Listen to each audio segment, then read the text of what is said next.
Auditor पकड़ के उसका सॉल्यूशन कर दे, ना तो ऑडिटर सॉल्यूशन करता है, कोई सॉल्यूशन नहीं करता ऑडिटर। ये कभी भी मत सोचना कि ऑडिटर सॉल्यूशन करेगा। ऑडिटर सिर्फ उस चीज को पकड़ेगा और मैनेजमेंट को बता देगा कि साहब ये चीज पकड़ में आई है, आप देखिए, दैट्स इट। और बोलिए।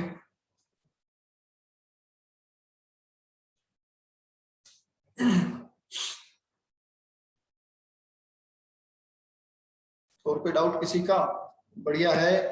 राघव, नवीन, आप लोग पढ़ रहे हैं इसलिए आपने डाउट पूछा है, it's very good, well done, लगे रहें, जो पढ़ेगा वो पूछेगा।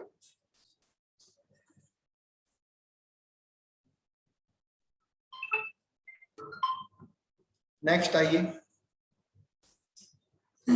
रिद्धि सिद्धि, बहुत दिनों के बाद दर्शन हुए आपके। रिद्धि सिद्धि जी, बहुत दिनों के बाद दर्शन हुए आपके। चलिए चले आगे, सुनिए। Audit of receipt. अब ये जो जितनी चीजें मैं पढ़ा रहा हूं आप इनको इंपोर्टेंट मार्क कर लीजिएगा, एग्जाम में आने के पूरे पूरे चांसेस हैं, ठीक है क्या?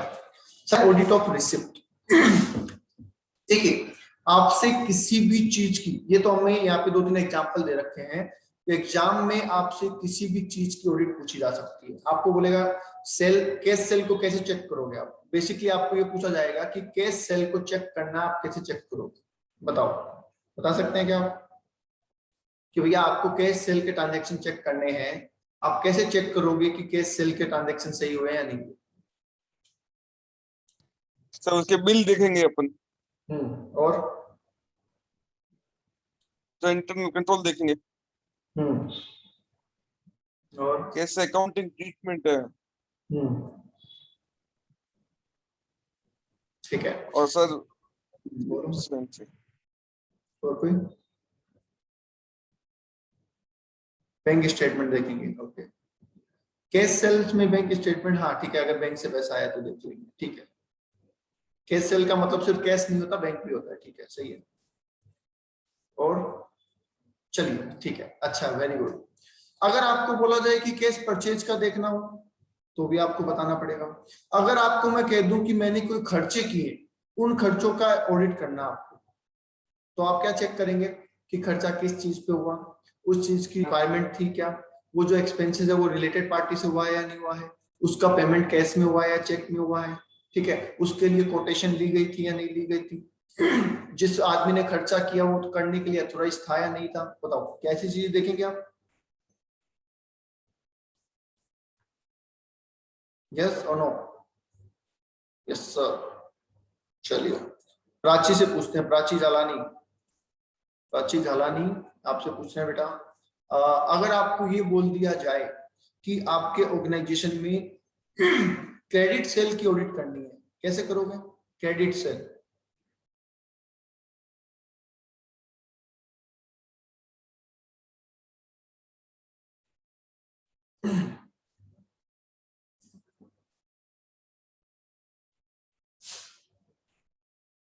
बोलिए भी, क्रेडिट सेल की ऑडिट कैसे करेंगे?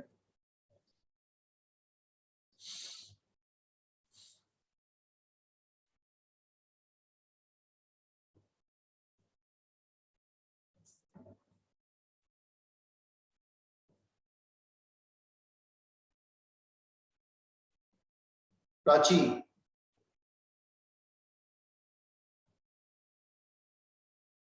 रिया, गलत है बेटा, एक आइटम गलत लिख दिया आपने। अच्छा सुनो, चलो ठीक है, अब मैं बता देता हूँ कैसे करना है। प्राची का जवाब तो नहीं आया, मैं बता देता हूँ क्या।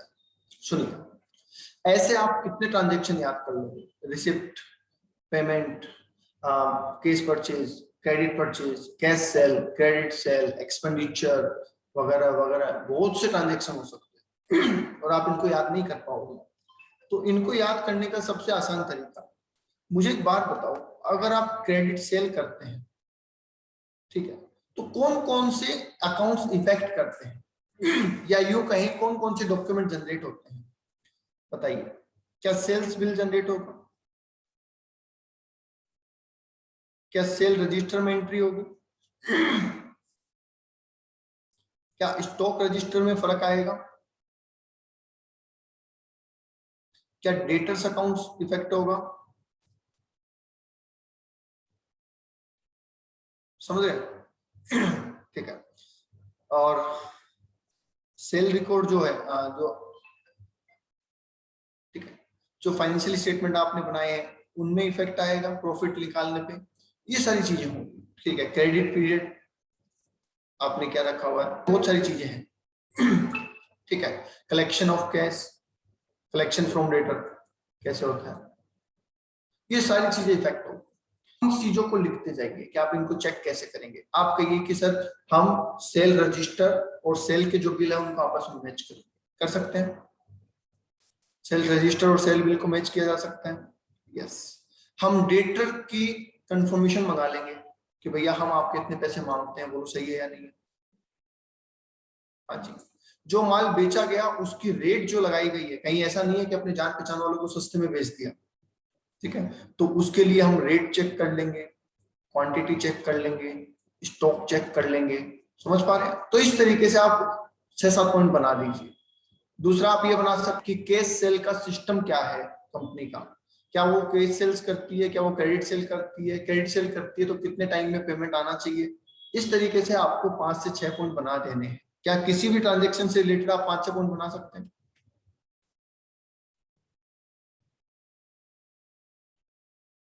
यस, तो वो 5-6 पॉइंट अगर आप बना देंगे तो बस काम हो जाएगा।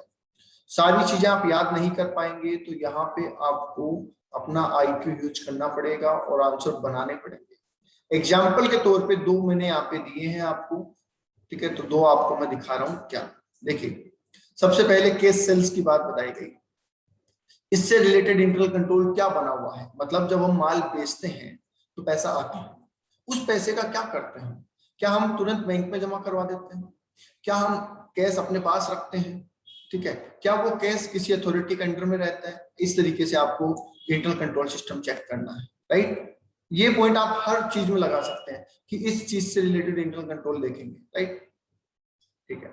फिर सर हम कुछ बिल चेक करेंगे, बिल में क्या रेट लगाई गई है, क्या अमाउंट लगाया गया है, कैसा डिस्काउंट दिया गया है, कितना टैक्स लगाया गया है। इनमें कोई दिक्कत तो नहीं है कहीं कि भाई यार किसी को डिस्काउंट ज्यादा दे दिया, किसी से टैक्स कम चार्ज कर लिया, ऐसा तो कुछ नहीं है, वो हम चेक करेंगे। ठीक है, फिर examine cash sale summary book, जो हम रजिस्टर बोलते हैं ना, तो आप उसको सेल रजिस्टर बोल दो या केस सेल समरी बोल दो, इस तरीके का जो भी आपने रिकॉर्ड मेंटेन किया होगा उसको हम चेक कर लेंगे। ठीक है, cash sale need to be verified with carbon copy memo. अब कार्बन कॉपी आप सबको पता है कि जब बिल बना के देते हैं तो 2 कॉपी होती है। राइट, एक कॉपी आपको दे देते हैं, एक कॉपी रह जाती है, तो जो बची हुई कॉपी आप तो उसी से चेक करोगे ना, ओरिजिनल बिल तो चला गया खरीदार के पास। तो आप इस कार्बन कॉपी से अपने सेल रजिस्टर को चेक कर लेंगे या अपने सेल्स अकाउंट को चेक कर लेंगे कि सारे बिल एंटर हो गए, कोई बिल एंटर होने से रह तो नहीं गया। Right, examine with the entry made in the cash book on the date of memo. अब आपने क्या करा, आपने सोचा, कई बार ऐसा भी हो जाता ना, ध्यान से सुनो, कई बार ऐसा भी गड़बड़ हो जाता है कि फ्रॉड करने वाला गलती कर बैठता है, उसने सेल में से तो ट्रांजैक्शन उड़ा दिया, सेल की एंट्री तो नहीं करी। ठीक है, या सेल में एंट्री कर दी और कैश में एंट्री नहीं करी। बोलो, ऐसी गड़बड़ हो सकती है कि सेल का बिल तो बना दिया उसने, पैसे जेब में डाल लिए। अब अगर सेल का बिल बना दिया और पैसे जेब में डाल दिए तो क्या कैश बुक और सेल बुक मैच करेगी? नहीं करेगी। सेल बुक कहती है कि आज की डेट में 8,000 का माल बिका है, कैश बुक कहती है मेरे पास तो 8,000 आया ही नहीं। तो आप उन दोनों को आपस में मैच कर सकते हैं। समझ गए? बोल दीजिए, यहाँ कोई डाउट है किसी को तो बोलो।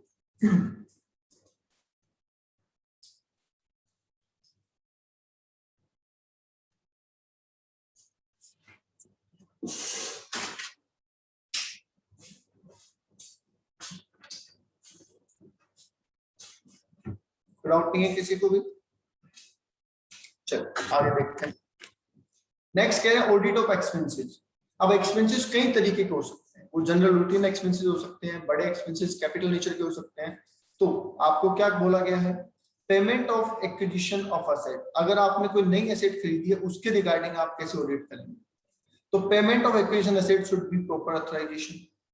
क्या ऑर्गेनाइजेशन का हर एम्प्लॉय नई एसेट खरीदने के लिए ऑथराइज होता है क्या? ऑर्गेनाइजेशन का हर एम्प्लॉय नई एसेट खरीदने के लिए ऑथराइज होता है क्या? नहीं। समझ गए? तो आपको चेक करना है कि जिसने खरीदा है वो ऑथराइज है या नहीं है। दूसरा, check the title deeds in case of purchase of immovable property. अगर इमूवेबल प्रॉपर्टी खरीदी है तो क्या हम रजिस्ट्री देखेंगे कि वो आपके या कंपनी के नाम पे है या नहीं है ना? क्योंकि ऐसा हो सकता है कि किसी एम्प्लॉय ने कंपनी के लिए एसेट खरीदी और रजिस्ट्रेशन अपने नाम पे करवा लिया, राइट?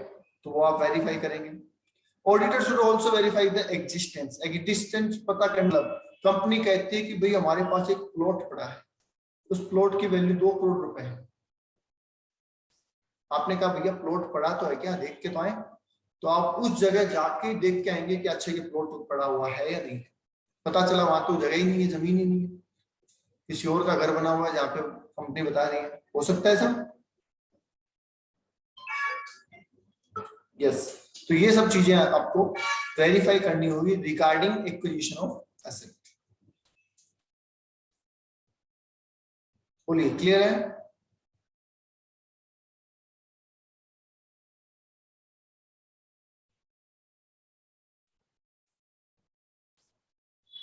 चलिए, कोई डाउट है तो पूछ लीजिए, चाहे 2 मिनट का टाइम ले लो, पर डाउट है तो पूछ लो। नहीं है?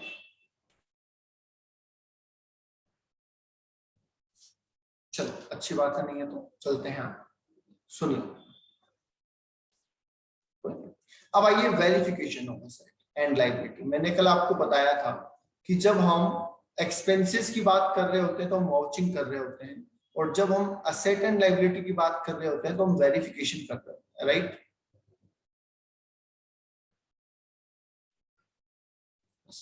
अब वेरिफिकेशन करने का मतलब क्या है? वेरिफिकेशन करने का मतलब सच को जानना है। मान लीजिए मैं आपको ये कहता हूं कि राघव, मैं आपको एक अच्छी प्रॉपर्टी दिलवाता हूँ। राघव कहता है सर दिलवा दो। कितने रुपए की है? मैंने कहा ज्यादा नहीं है, बहुत सस्ती आ रही है, वैसे तो वो 50 लाख की है, पर मेरी जान पहचान है तो तुमको 20 लाख में मिल जाएगी। ठीक है। राघव कहता है कि ठीक है सर दिलवा दो। प्रॉपर्टी देख लें? मैंने कहा देखने की जरूरत नहीं है, मैंने देखी हुई है, बहुत अच्छी प्रॉपर्टी है, तुम तो ले लो। उसने कहा ठीक है मीटिंग करवा दो। मैंने उसको किसी इंसान से मिलवाया, ध्यान से सुनना, और मिलवा के मीटिंग करवाई, और मीटिंग करवा के रजिस्ट्री भी करवा दी, डॉक्यूमेंट बनवा दिए सारे और रजिस्ट्री करवा दी प्रॉपर्टी। अब उनके पास देखो कागज भी है ना, पैसे भी दिए हैं, सब चीजें हैं, पर जिस लोकेशन पे प्रॉपर्टी होनी चाहिए वहां तो कुछ और ही है, वहां प्रॉपर्टी है ही नहीं। समझ गए? तो अगर ये जानना हो कि वाकई में जितनी असेट ऑर्गेनाइजेशन ने अपनी एसेट साइड में दिखा रखी है बैलेंस शीट में, और जितनी लाइबिलिटी उसने एसेट साइड में लाइबिलिटी साइड में दिखा रखी है बैलेंस शीट में, वो वाकई में है या नहीं, इस चीज के लिए हमें क्या करना पड़ेगा? वेरिफिकेशन करना पड़ेगा। उस बात को वेरीफाई करना पड़ेगा कि वाकई में ये चीज है क्या। अब वेरीफाई करने के कई मेथड हो सकते हैं, उसकी हम बात करेंगे, राइट? हेलो, एक सेकंड बेटा, एक सेकंड। ठीक है, तो वेरिफिकेशन का मतलब हो गया प्रूविंग द ट्रूथ, सच का पता लगाना या सच को साबित करना। हाँ नवीन बोलो। सर जैसे बोल रहे हो, आपने कोई प्रॉपर्टी का बोला,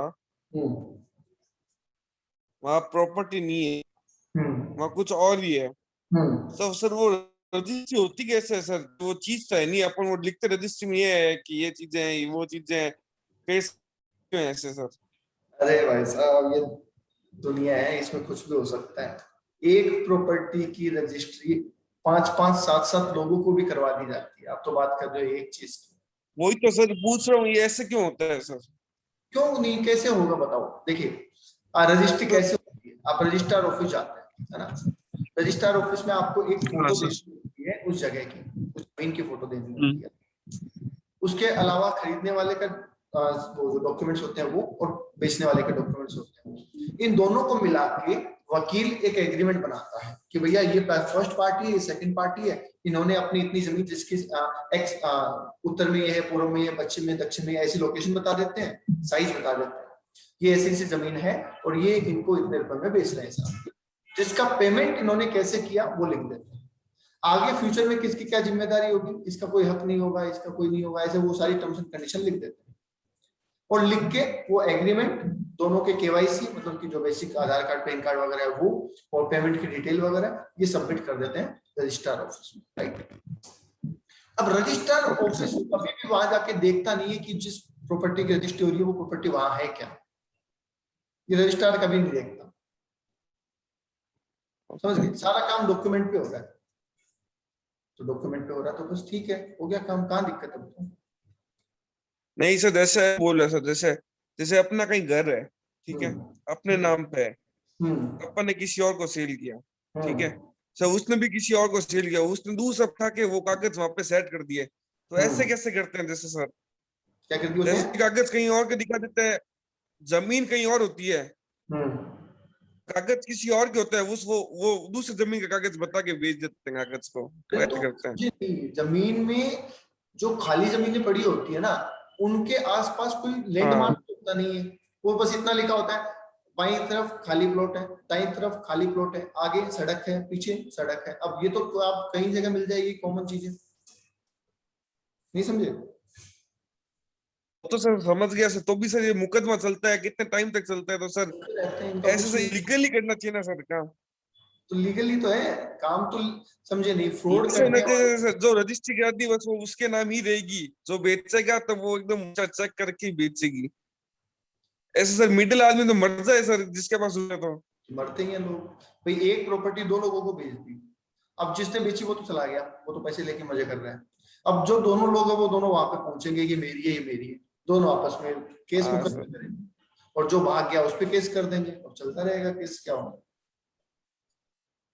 वही तो, इस हिसाब से मिडिल मार पड़ जाती है। तो क्या सॉल्यूशन है इसका? कोई सॉल्यूशन नहीं है, सॉल्यूशन इसके चल रहे हैं, कुछ गवर्नमेंट कर रही है, और देखो ऐसे चलेगा। अच्छा एक बात बताओ, जितने ड्राइविंग लाइसेंस इश्यू होते हैं हमारे इंडिया में, क्या सारे लोग ट्रायल देके ड्राइविंग लाइसेंस बनवाते हैं? हालांकि नो रूल सर। है कि आपको बाइक चला के दिखानी पड़ेगी, आपको गाड़ी चला के दिखानी पड़ेगी, फिर ही आपको लाइसेंस बना सकते हो, पर कितने लोग वाकई में ट्रायल देते हैं? बहुत कम। कम से कम मुझे लगता है 90% लाइसेंस बिना ट्रायल के बनते हैं, 90% लाइसेंस बिना ट्रायल के बनते हैं, और फिर वही लोग फुटपाथ पे सो रहे लोगों को कुचल देते हैं, तो है ही ना, चल ही रहा है ना, क्या सॉल्यूशन है? समझ गया? तो वो तो है उसका, अपन कुछ, आप बनो अधिकारी बनो, आईपीएस बनो, आईएएस बनो, करो कुछ, नेता बनो। चलिए, तो वेरिफिकेशन का मतलब हो गया सब सच को साबित करना। Auditor not only the arithmetical accuracy, अब यहाँ पे ऑडिटर का काम सिर्फ टोटल मेटल चेक करना नहीं है, उसका काम ये भी चेक करना है कि भाई दिखा रखी है उसमें वाकई में है क्या। भाई ट्रांजेक्शन में ऐसा नहीं होता, आप समझो, वरना आप क्या कहोगे, इसे ट्रांजेक्शन में ऐसा क्यों नहीं किया। ट्रांजेक्शन एक इवेंट होता है, ट्रांजेक्शन एक इवेंट होता है, ट्रांजेक्शन दिखता है क्या अपने को कि अच्छा ये ट्रांजेक्शन है, ऐसा कोई आदमी होता है कि कहीं जाके हम उसको देख सकते हैं? बताइए, नहीं, वो तो एक इवेंट है जो चला गया, हो गया पास्ट में, तो उसके लिए तो हम डॉक्यूमेंट चेक कर लेते हैं। पर जो चीज एग्जिस्ट करती है कि आज भी है, उसको तो हम जाके देख सकते हैं ना, तो इसलिए उसका वेरिफिकेशन करते हैं, राइट। एक सेकेंड होल्ड कीजिए।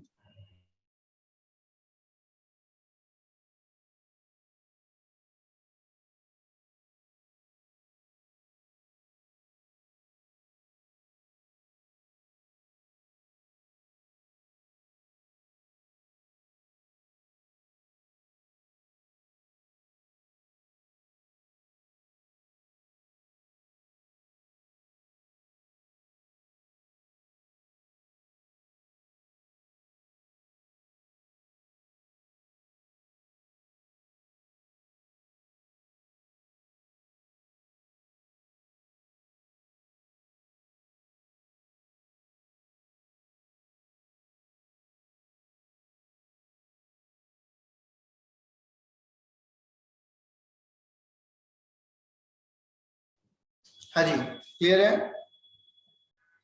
तो जो चीज एग्जिस्ट करती है उसे तो हम कंफर्म कर सकते हैं, हमें डिटेल से पैसा लेना है हम उससे पूछ सकते हैं, क्रेडिटर को पैसा देना है, उससे हम पूछ सकते हैं। समझ गए? चलिए तो सुनते जाइए अब आगे। तो एक्यूरेशन bona fide of transaction in books of accounts by vouching only, ठीक है, इतना ही काम नहीं है, but also have to see that the asset are recorded in the balance sheet are actually exist, ये भी देखना है कि जो असेट बैलेंस शीट में लिखी गई वाकई में है या नहीं है। समझ गए? Only the vouching to ascertain the arithmetic accuracy is not enough, सिर्फ वाउचिंग करना इनफ नहीं है।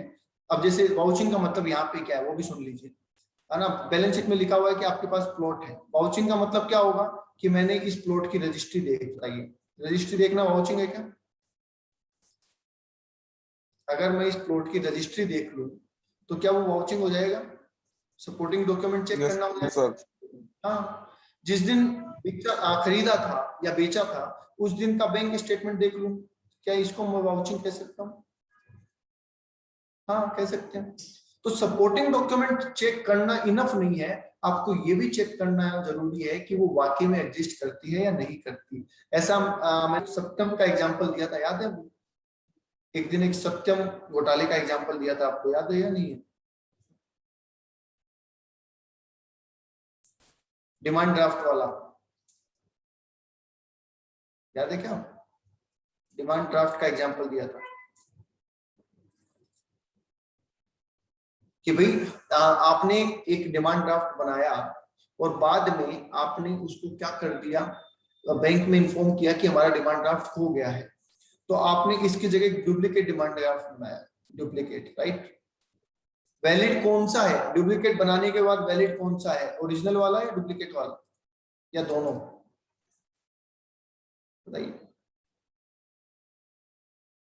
वैलिड कौन सा है अगर आप डुप्लीकेट डीडी बना लेते हैं उसके बाद? डुप्लीकेट वाला है, बिल्कुल, वेरी गुड। ओरिजिनल का तो खत्म हो गया काम ही, ओरिजिनल को तो वो रद्द करेंगे, वो आपने कंप्यूटर सिस्टम के अंदर इसका जो सीक्वेंस नंबर होगा ना उसको रद्द कर देंगे ताकि कल को इससे पैसा ना ले जाए, तो इसको रद्द कर देंगे और ये वैलिड हो जाएगा। अब इसने डुप्लीकेट बनाया पर है तो इसी के पास ओरिजिनल, तो डुप्लीकेट से तो पैसा निकाल लिया, ध्यान से सुनना, डुप्लीकेट से तो पैसा निकाल लिया और ओरिजिनल को फाइल में लगा दिया। अब ऑडिटर ने देखा कि ओरिजिनल लगा हुआ है फाइल में, हाँ जी चलो ठीक है, ओके है, डन। तो इसने सिर्फ वाउचिंग की, और सिर्फ वाउचिंग की तो हुआ क्या? फ्रॉड हो गया। बताओ फ्रॉड। आपने कहा कि भैया आपके बैलेंस शीट में लिखा हुआ है कि आपके पास डीडी है, दिखाओ। उसने कहा ये लो, आपने कहा अच्छा ठीक है, ओके। आपने बैंक से कंफर्म नहीं किया, हो गया ना फ्रॉड। तो इसलिए आपको वेरिफिकेशन करना भी जरूरी है। तो ऑडिटर को सिर्फ वाउचिंग के लिए नहीं बोला गया है, ऑडिटर को यह भी बोला है कि वाउचिंग से आगे जाना पड़ेगा आपको, और वाउचिंग के साथ साथ आपको वेरिफिकेशन भी करना पड़ेगा, फिजिकल वेरिफिकेशन भी करना पड़ेगा। समझ गए बात को? जैसे हम बैंक ऑडिट पे जाते हैं, है ना, हम बैंक ऑडिट पे जाते हैं। अब बैंक ऑडिट के अंदर तो सारे ट्रांजेक्शन कैसे होते हैं? लोन दिया, लोन लिया, लोन ट्रांसफर किया, वगैरह वगैरह, इस तरीके के होते हैं। अब वहां पे हमें एक वेरिफिकेशन करना होता है, कैश वेरिफिकेशन, है ना, कैश वेरिफिकेशन। जैसे मैं आज पहुंचा बैंक और मैंने शाम को पूछा कैशियर को कि भैया आपके पास कैश कितना है? वो कहता सर आज हमारे पास 16,77,422 रुपए है। ठीक है, उसने मुझे बैंक बैलेंस बताया कि मेरे पास इतना पैसा है।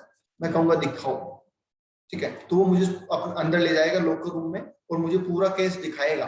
गड्डियां जो रखी होगी ना पूरे ऐसे बंडल, कि देखो सर ये बंडल है इतने रुपए का, ये इतने का, ये आप चाहो तो काउंट कर सकते हो। ठीक है, तो वो होता है कैश का फिजिकल वेरिफिकेशन। समझ गए? वो इतने रुपए मुझे दिखाएगा, कॉइन्स भी दिखाएगा, सर देखो ये कॉइन्स है सारे, काउंट करके दिखाएगा। समझ गए? बैंक की तिजोरी हमने देखी हुई है भरी हुई नोटों से।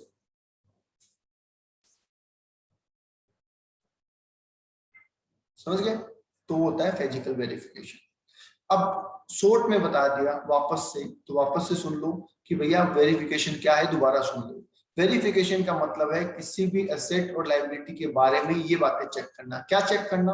उसकी वैल्यू सही है, जितने में दिखाया गया उतने की है, ऑनरशिप उसकी नाम है, टाइटल मतलब उसका जो डॉक्यूमेंट है रजिस्ट्री वगैरह वो आपके पास है, पट्टा है या रजिस्ट्री है जो भी है, एग्जिस्टेंस क्या वो वाकई में है या नहीं है, पोजीशन कहीं उस पर किसी ने कब्जा तो नहीं कर रखा है। ये सारी बातें आपको क्या कर देनी है, चेक कर लेनी है, और अगर इसमें कोई कमी लगती है तो फिर आप अपनी रिपोर्ट में लिखेंगे। बोलो जी, verification of asset and liability बात समझ में आ गई क्या?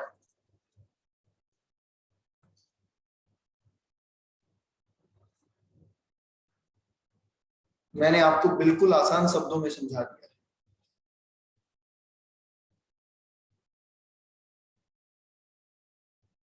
ठीक है, आ गया। अब सर इनके फायदे क्या है, ऑब्जेक्टिव क्या है और करने का तरीका क्या है वो सुनिए। ये हमारा लास्ट टॉपिक है, ये चैप्टर कंप्लीट हो जाएगा। To know whether the balance sheet exhibit a true and fair view. Expenses में केवल वाउचिंग होती है और असेट में वाउचिंग प्लस वेरिफिकेशन होता है। यस, वाउचिंग वर्ड इस्तेमाल नहीं करते एक्चुअली। जब अपन असेट एंड लायबिलिटी की बात करते हैं तो वाउचिंग वर्ड काम में नहीं लेते, वेरिफिकेशन में ही उसके डॉक्यूमेंट चेक करना आ जाता है, ऐसे बोलते हैं। मतलब हम बोलेंगे डॉक्यूमेंट को वेरीफाई करना है, ऐसे बोलेंगे। वाउचिंग वर्ड का इस्तेमाल नहीं किया जाता है जनरली, वहां करेंगे पर वर्ड इस्तेमाल नहीं किया जाता, समझ गए? हाँ, यस, वेरिफिकेशन के प्रोसेस में शामिल होता है सपोर्टिंग डॉक्यूमेंट चेक करना, पर उसे वाउचिंग नहीं बोला जाता, राइट? हाँ जी, क्यों कर रहे हैं हम वेरिफिकेशन? हम वेरिफिकेशन सब इसलिए कर रहे हैं ताकि हमें ये श्योरिटी हो जाए कि जितना ट्रू एंड फेयर, जितना बैलेंस शीट में लिखा है उतना सामान कंपनी के पास है या नहीं, राइट?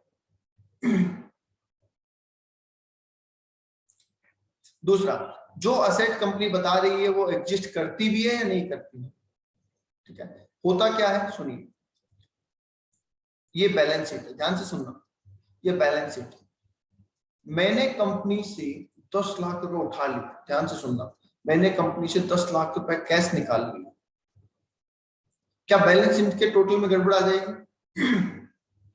बताइए। मैं कंपनी के मैनेजमेंट में हूं और मैंने 10 लाख रुपए कैश निकाल लिए, या कैश आया था मैं अपने घर ले गया, बताओ क्या बैलेंस शीट का टोटल गड़बड़ आएगा? मान लीजिए यहाँ पे 2 करोड़ आ रहा है, यहाँ पे 1 करोड़ 90 लाख आएगा क्या?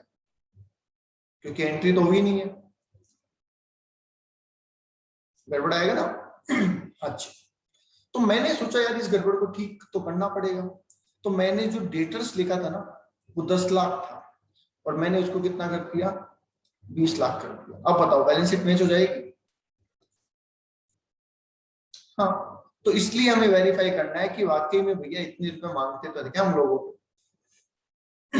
पता चला ऐसे करते करते करते करते सारे पैसे निकाल के ले गया कोई, और बैलेंस शीट में जो लिखा है वो किसी से लेना ही नहीं है, कोई है ही नहीं देने वाला, समझ गए? दूसरा, ये जानने के लिए कि जो प्रॉपर्टी बैंक कह रहा है हमारी है, क्या वाकई में बैंक की है, क्या बैंक के पास उसके डॉक्यूमेंट है, नहीं है, ये हमें पता करना है, राइट? नेक्स्ट आ जाइए। ये जानने के लिए कि असेट की रिकॉर्डिंग प्रॉपर्ली हो गई है, मतलब असेट को बुक्स में प्रॉपर्ली रिकॉर्ड कर लिया गया है, किसी तरीके का फ्रॉड और एरर पकड़ में आ जाए उसके लिए हम वेरिफिकेशन कर रहे हैं, और अगर एडुकेट इंटरनल कंट्रोल सिस्टम है या नहीं है उस बात को जानने के लिए भी हम वेरिफिकेशन कर रहे हैं। लॉजिक बताइए, क्लियर है ये पॉइंट कि हम वेरिफिकेशन क्यों कर रहे हैं? Yes sir. फौरन बजा के क्यों बोल रहा है, तो ऐसे बोल दे। क्या हुआ सर? अरे बोलो, हॉर्न बजा के क्यों बोल रहा है? Yes sir. नहीं सर, वो पास से गाड़ी की जस्ट मजाक कर रहा हूँ।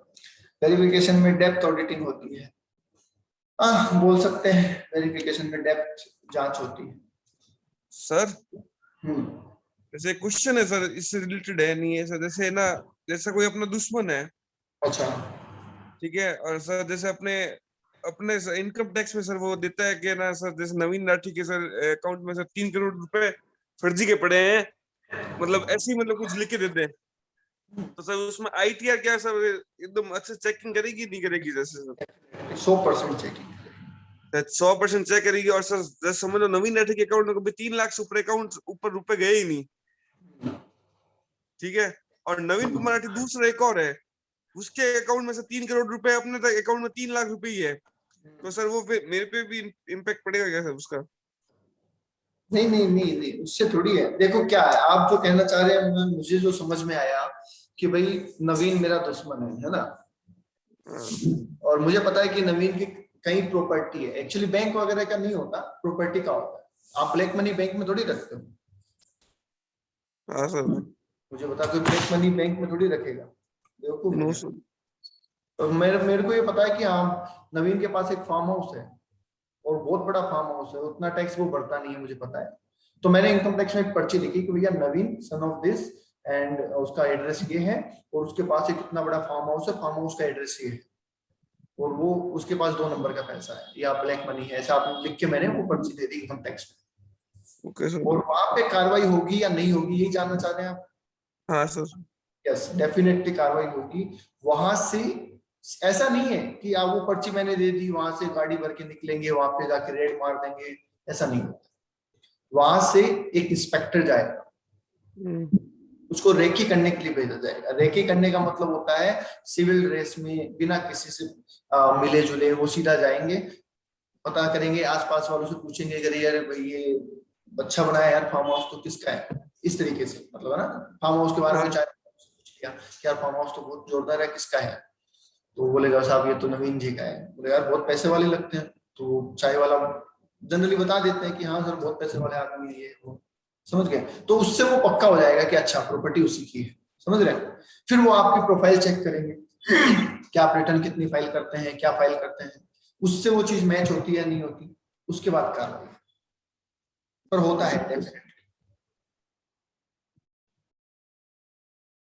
इनकम टैक्स में भाई भाई के खिलाफ इतनी शिकायत आती है जिसकी कोई लिमिट नहीं, आप सोच नहीं सकते। दुश्मन के खिलाफ तो आए ना आए, भाई के खिलाफ बहुत सारी शिकायतें आती है। नहीं सर, दो कोई किसी के पीछे पड़ जाए ना तो तब तो सर आईटी छोड़ती नहीं है सर। नहीं नहीं, मैं तो इनकम टैक्स जो इंस्पेक्टर होते हैं, इनकम टैक्स के जो स्टाफ होते हैं, वो मेरे से पढ़ते हैं, तो उन्होंने मेरे को खुद बताया हुआ है कि सर हमारे ऑफिस में इतनी शिकायतें आती है भाइयों के बीच में, आप सोच नहीं सकते। एक भाई दूसरे भाई की शिकायतें करता रहता है और हम सारी शिकायतों को वो करते हैं, इन्वेस्टिगेट करते हैं। ओके, अब तेरे दुश्मन की लिस्ट बना, उनकी पर्चियां बना और दे आओ। सर एक ऐसे बात बताओ, जैसे कोई अपने पीछे पड़ा हुआ है हम्म, परेशानी के लिए, ये सर पड़ा हुआ अपन है सर पड़ी उसके हुई लिए है। पड़ा हुआ है, जैसे सर कोई एम्प्लॉय है सर, हमारे दुकान का स्टाफ है, वो लगा हुआ है पीछे, जैसे अपन उसके ऊपर क्या कर सकते हैं, जैसे उसका घर भी नहीं है, कुछ भी नहीं है, तो सर अपन उससे क्या कर तुम्हारा सकते हैं, राशन, प्रोटेक्ट। राशन का काम है ना तुम्हारा, मतलब ये हाँ सर, गेहूं राशन चावल का का भी काम काम है। है, एजेंसी लाइन का भी काम है सारा। एक बोरी ले, है ना, बोरी बोलते हैं ना उसको, पूरी। पारदाना, उसको उसमें डाल बस वो इलाज है।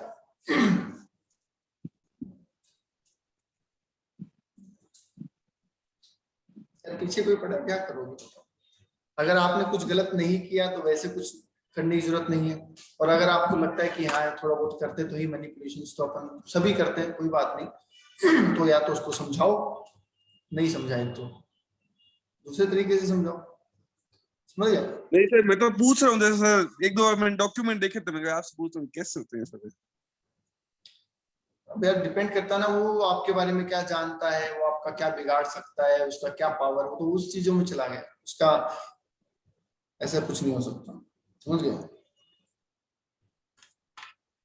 तो मेरे को क्रिमिनल लॉयर बना रहा है क्या? चलो, चिराग क्या पूछ रहे हो पूछो, चिराग भी कुछ पूछ रहे पूछो। बोले सर ऑडिट से रिलेटेड नहीं है, ऑडिट छोड़ दो, सब पूछ लो बाकी ऑडिट छोड़ के सब पूछ लो।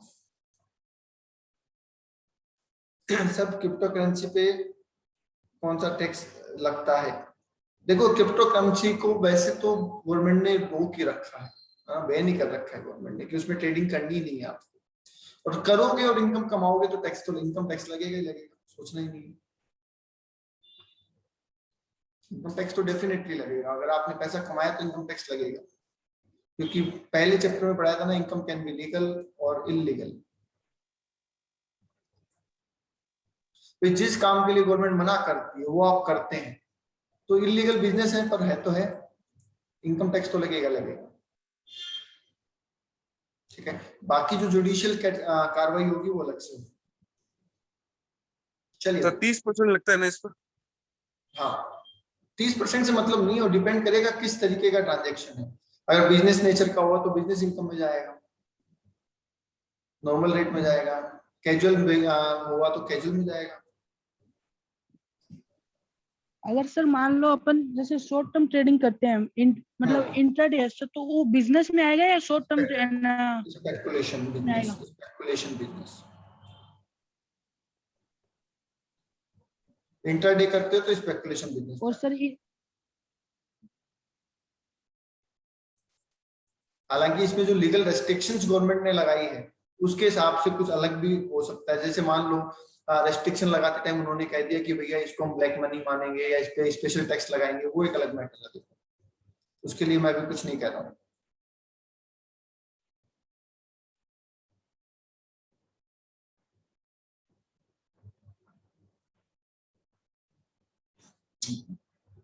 ले लो 2-4-5 बिटकॉइन ले रखे लगता है तुमने। चलिए सुनिए, एडवांटेज ऑफ वेरिफिकेशन। वेरिफिकेशन करने के क्या फायदे हैं सर? मैनिपुलेशन रोक सकते हैं, बोलो हाँ या ना? मैनिपुलेशन रोक सकते हैं, yes. Guard against the improper use of asset, asset के गलत इस्तेमाल को रोक सकते हैं, yes. Proper recording and valuation of asset, asset सही समय पे बुक्स में आ जाए और सही वैल्यू पे बुक्स में आ जाए, ये बात इंश्योर कर सकते हैं। और true and fair view, company दिखा रही है, कंपनी का फाइनेंशियल स्टेटमेंट दिखा रहे हैं या नहीं दिखा रहे हैं, ये हम बता सकते हैं। तो इसको आप मोस्ट लगा लीजिएगा और ये चारों पढ़ लीजिएगा, ठीक है। अब लास्ट पॉइंट सुन लीजिए, 5 मिनट हमारे पास। कैसे सर वेरिफिकेशन करोगे, कैसे? तो करने के लिए सुनिए, सबसे पहला इंस्पेक्शन। इंस्पेक्शन का मतलब फिजिकल, फिजिकल का मतलब आप जाएंगे, जाके देखेंगे। और जैसे कैश है, कैश का फिजिकल वेरिफिकेशन कैसे करोगे? काउंटिंग करके। कैश को फिजिकल वेरीफाई कैसे करोगे? काउंटिंग करके। हाँ काउंटिंग करके ही करोगे ना, चाहे बंडल गिनो, चाहे नोट गिनो, चाहे कॉइन्स गिनो, करोगे तो काउंटिंग ही है। ओके, इन्वेंट्री है तो कैसे करोगे? उसके भी आप आइटम गिन सकते हो, क्वांटिटी गिन सकते हो। सिक्योरिटी है तो उसमें भी आप क्वांटिटी वगैरह और सर्टिफिकेट वगैरह देख सकते हो। उस तरीके से इंस्पेक्शन मतलब आज उन डॉक्यूमेंट्स को खुद को देख के और असेट को खुद को देख के आप पता लगाएंगे कि वो चीज वाकई में है या नहीं।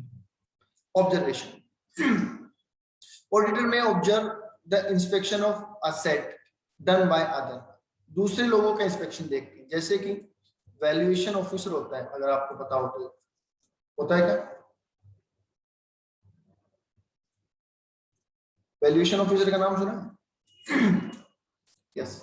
कंपनियां जब लोन वगैरह लेना होता है या फिर अपनी एसेट को रीवैल्यू करना होता है तो कंपनी वैल्यूएशन ऑफिसर से सर्टिफिकेट बनवाती है। तो उसके बनाए हुए सर्टिफिकेट को, उसके बनाई हुई रिपोर्ट को देख के भी ऑडिटर ये डिफाइन कर सकता है कि एसेट वाकई में एग्जिस्ट करती है या नहीं, राइट? ठीक है। कंफर्मेशन, कंफर्मेशन का मतलब आउटसाइडर पार्टी से पूछना। जैसे बताया था ना डेटर से, डेटर लिखा हुआ है, आपने डेटर को बोला कि भैया, सारे डेटर को मेल कर दिया कि आपके हम कितने पैसे मांगते हैं, इस बात का आप हमें लेटर भेजो, आज की डेट में हम आपके कितने पैसे मांगते हैं, समझ गए? फिर मेरी बुक्स में 25 लोगों का नाम लिखा हुआ है कि मैं इनके पैसे मांगता हूँ। ऑडिटर ने इन 25 लोगों को लेटर लिख दिया कि हम आपके कितने पैसे मांगते हैं आज की डेट में, वो हमें रिटर्न में स्टेटमेंट भेजो, समझ गए? उन्होंने अपने लेटर हेड पे लिख के भेजा कि इतने रुपए मांगते हैं, अपनी सील लगा दी, अपने सिग्नेचर कर दिया और भेज दिया। इससे मैं हमारी डेटा लिस्ट को मिला लूंगा, तो क्या कंफर्म हो जाएगा?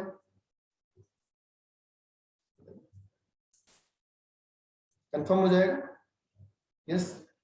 तो बस ये हो गया आपका, बोलिए क्लियर है? ऑब्जर्वेशन का मतलब जब अपन, अब जैसे मान लीजिए तुम कुछ कर रहे हो और मैं बैठे बैठे तुमको देख रहा हूं कि तुम काम कैसे कर रहे हो, और तुम्हारा काम करने का तरीका अगर मुझे सही लगेगा कि हाँ काम तो ठीक कर रहा है, तो क्या मैं उस पर यकीन कर सकता हूँ कि हाँ इसने की, अगर इसने फाइनली अपनी रिपोर्ट में लिखा है ये, तो हाँ सही है, उसको कहते हैं ऑब्जर्वेशन। तो ऑडिटर भी क्या करता है, दूसरे लोगों को काम करते हुए देखता है, जैसे वैल्यूएशन ऑफिसर कर रहा है। वैल्यूएशन ऑफिसर के काम को मैंने देखा कि इसने विजिट भी किया है ना, ये उसने मेजरमेंट भी किया है, साइट पे जाके देख के भी आया है, ठीक है, तो ये सब चीजें उसने की है, तो मैं उसको उस पर यकीन कर सकता हूँ कि हाँ ठीक है भाई, इसने चेक किया है सब कुछ, ओके है। बोलिए। Okay done. चलिए आज के लिए इतना ही, बाकी करेंगे कल नया चैप्टर स्टार्ट करेंगे 7.1।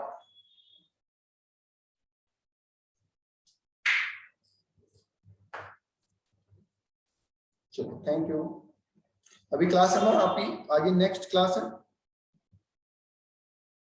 नेक्स्ट क्लास है या नहीं है? नहीं है सर।